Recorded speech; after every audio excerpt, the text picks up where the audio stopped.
和你讀聖經。和睦的人有福了，因為他們必稱為神的兒子。用順口溜記一張靈命記性漸增長。為着要大家記得以賽亞書第5章的大綱和重點，請讀一次葡萄園的好壞與錄禍引發無剩餘。開始讀經前，一起祈禱，感謝天父讓我有讀經的時間，求聖靈加添能力遵行你的旨意。求耶穌赦免我所有的過犯，禱告奉耶穌名求阿們。今天讀以賽亞書第5章。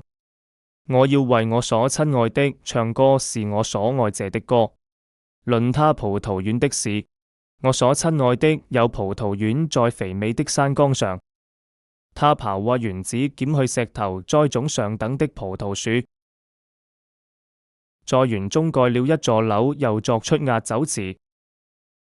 指望結好葡萄，反倒結了野葡萄。耶路撒冷的居民和猶大人啊，請你們現今在我與我的葡萄園中斷定是非。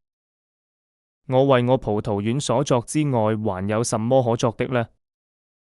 我指望結好葡萄，怎麼倒結了野葡萄呢？現在我告訴你們，我要向我葡萄園怎樣行。我必撤去籬笆，使它被吞滅；拆毀牆垣，使它被踐踏。我必使它荒廢，不再修理，不再鋤刨。荊棘蒺藜倒要生長，我也必命雲不降雨在其上。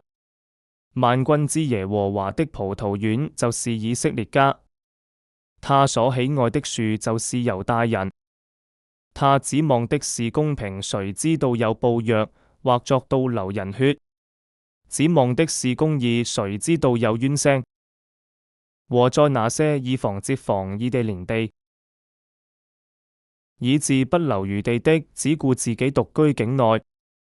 我以聞萬軍之耶和華說，必有許多又大又美的房屋，成為荒涼，無人居住。30畝葡萄園只出1罷特酒，一項梅爾谷種只結1伊法糧食。禍哉那些清早起來追求濃酒，流連到夜深，甚至因酒發燒的人。他們在筵席上彈琴、鼓瑟、擊鼓、吹笛，飲酒卻不顧念耶和華的作為，也不留心他手所作的。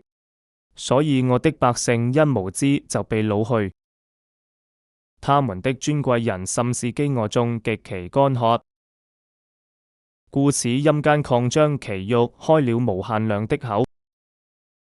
他們的榮耀眾繁華，並快樂的人都樂在其中。卑賤人被壓服，尊貴人降為卑；眼目高傲的人也降為卑。唯有萬軍之耶和華因公平而崇高，聖者神因公義顯為聖。那時羊羔必來吃草，如同在自己的草。豐肥人的荒被遊行的人吃盡。禍哉那些以虛假之細繩牽罪孽的人，他們又像以套繩拉罪惡，說任他急速行，趕快成就他的作為，使我們看看。任以色列聖者所謀劃的臨近成就，使我們知道。禍哉那些稱惡為善，稱善為惡，以陰為光，以光為暗，以苦為甜，以甜為苦的人。禍哉那些自以為有智慧，自看為通達的人。禍哉那些勇於飲酒，以能力調濃酒的人。他們因受賄賂，就稱惡人為義，將義人的義奪去。火苗怎樣吞滅碎乾草，怎樣落在火焰之中，照樣他們的根必像朽麥，他們的花必像灰塵飛騰，因為他們厭棄萬軍之耶和華的訓誨，藐視以色列聖者的言語，所以耶和華的怒氣向他的百姓發作。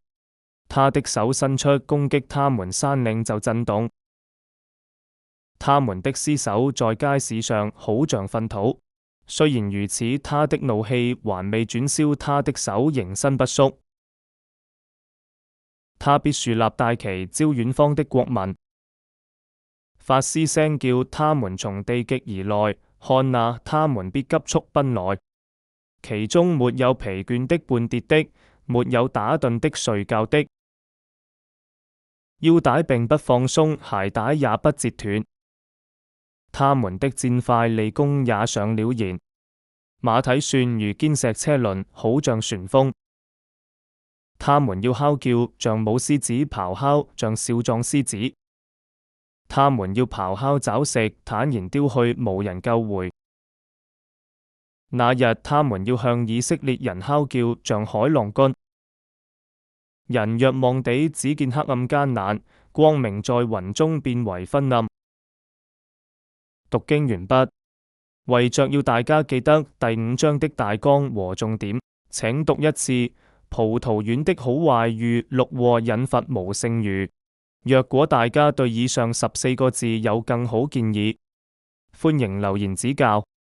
結束祈禱。親愛的主耶穌，求你賜我記性，記得以上經文的重點。葡萄園的好壞遇六禍引發無剩餘。又要勤讀聖經，以致能夠應用在日常生活中，抵擋那些似是而非的問題，不被世上荒謬言論迷惑。禱告奉主耶穌基督名求阿門。希望能夠每天和你一起讀聖經、記聖經，一起與神親近重溫。第3章，神隨眾民所賴，依萬民被審累擾議。第4章，文明錄在生命冊必稱為聖污洗刷。第5章，葡萄園的好壞遇六禍引發無剩餘。